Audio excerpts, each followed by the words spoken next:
করে না? করে কিনা? এইটাই তো দৃষ্টান্ত।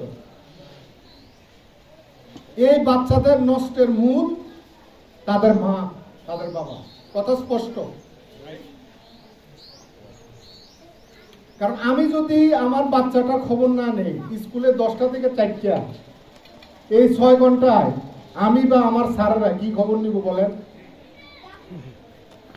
আপনার বাচ্চাটা স্কুল গেল কিনা, স্কুলকে সময় মতো স্কুল থেকে আসলো কিনা, মাগরিবের নামাজ পড়ে পড়ার টেবিলে বসলো কিনা, 11টা পর্যন্ত পড়ার টেবিলে থাকলো কিনা, এটা কি স্যারদের বাড়িতে এসে তদারকি করা সম্ভব? প্রত্যেক বাচ্চার হাতে মোবাইল, প্রত্যেকে পাইলো।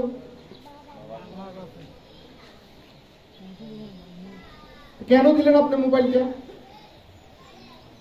কেন দিলেন? মরি যান।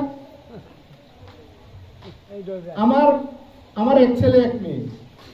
আমি আসলে নিজে খুব গর্ববোধ করি। এখন আশেপাশের যখন তুলনা করি নিজকে খুব গর্বিত বাবা মনে হয়।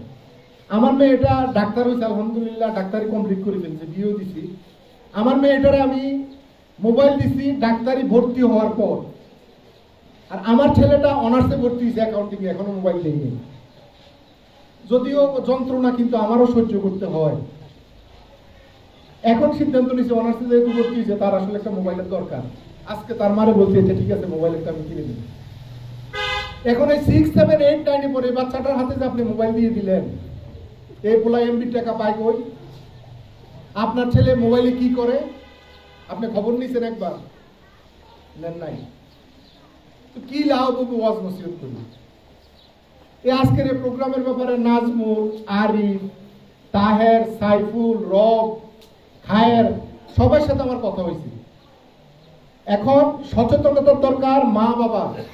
আমরা যারা আছি আমরা এটা সহযোগিতা করি।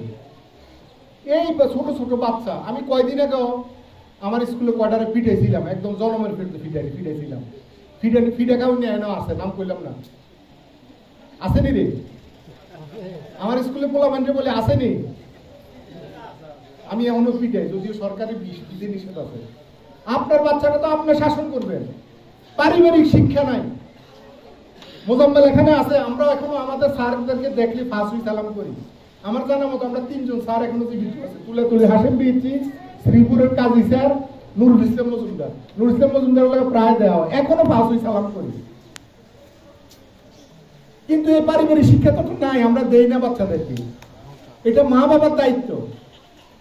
পারিবারিক শিক্ষা, ধর্মীয় অনুশাসন। আমার বাচ্চাটা নামাজ পড়লো কিনা, কেন নামাজ পড়লো না, নামাজ পড়ার জন্য তারা টাকা দিতে হবে, নামাজ পড়ার জন্য তারা উদ্বুদ্ধ করতে হবে।